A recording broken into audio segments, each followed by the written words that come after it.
India block के नेताओं ने वोट चोरी के मामले को लेकर संसद से चुनाव आयोग तक मार्च निकाला, लेकिन तत्परता दिखाते हुए दिल्ली पुलिस ने संसद से चुनाव आयोग तक मार्च कर रहे इंडिया ब्लॉक के नेताओं को बीच रास्ते में ही रोक लिया।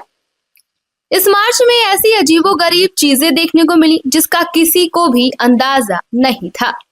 एक तरफ जहां मार्च रोके जाने पर सपा प्रमुख अखिलेश यादव बैरिकेड फांदकर दूसरी तरफ कूद गए, तो वहीं वायनाड से कांग्रेस सांसद प्रियंका गांधी ताली बजाकर चुनाव आयोग के खिलाफ नारेबाजी करती हुई नजर आई।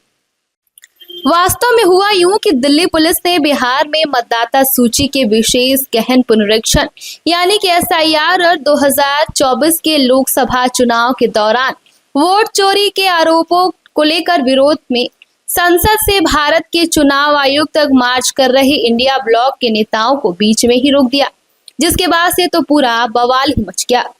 इस दौरान समाजवादी पार्टी के प्रमुख अखिलेश यादव पुलिस बैरिकेड के ऊपर से दूसरी तरफ छलांग लगा दिए और पुलिस ने जैसे ही विरोध मार्च को रोका, विपक्षी सांसद उसी जगह धरने पर बैठ गए और बैरिकेड कूदकर पार करने के बाद अखिलेश यादव भी इस धरना प्रदर्शन में शामिल हो गए।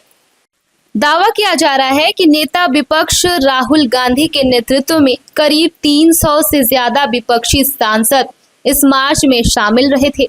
विपक्षी गठबंधन का कहना है कि बिहार SIR प्रक्रिया के तहत 7.9 करोड़ मतदाताओं की जांच की जा रही है, जिसमें बिना ठोस आधार के नाम हटाए जा रहे हैं। वहीं दूसरी तरफ अखिलेश यादव के बैरिकेडिंग कूदकर दूसरी तरफ जाने पर उनके चाचा शिवपाल यादव गदगद हो गए हैं। उन्होंने सोशल मीडिया पर एक वीडियो शेयर करते हुए कहा कि रुकना नहीं, टकराना नहीं। जब हक की आवाज रोकने को बैरिकेड खड़े हो तो समाजवादी पीछे नहीं हटते हैं, बैरिकेड तोड़ते हैं, कूदते हैं, ललकारते हैं। आज अखिलेश यादव की छलांग सिर्फ लोहे पर रही थी, ये छलांग थी लोकतंत्र बचाने की कसम पर।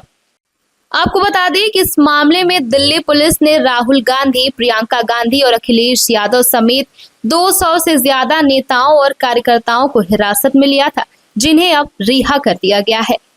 इन सब के बीच सोशल मीडिया पर एक और वीडियो वायरल हो रही है, जिसमें विपक्ष के प्रदर्शन के बीच तृणमूल कांग्रेस सांसद मिताली बाग अचानक बेहोश होने लगी और महुआ मोइत्रा की तो हालत भी बिगड़ने लग गई थी, जिसके बाद से राहुल गांधी ने उनकी मदद की और उन्हें फौरन अस्पताल में पहुंचवाया।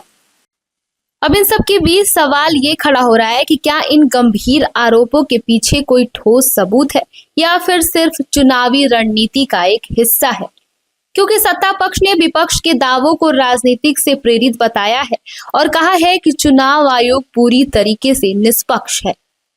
और क्या बैरिकेडिंग कूदना लोकतांत्रिक विरोध की ताकत दिखाना है या फिर कानून व्यवस्था को चुनौती देना है? दिल्ली की सड़कों पर आज सिर्फ नारे नहीं गूंजे हैं, बल्कि एक तस्वीर ने पूरे विरोध को नई दिशा दे दी है। वो था अखिलेश यादव का बैरिकेडिंग कूदना। अब ये तस्वीर बहस का मुद्दा है, विरोध की ताकत है या फिर कानून तोड़ने की पूरी मिसाल? ये सवाल हम आप पर छोड़कर जाते हैं।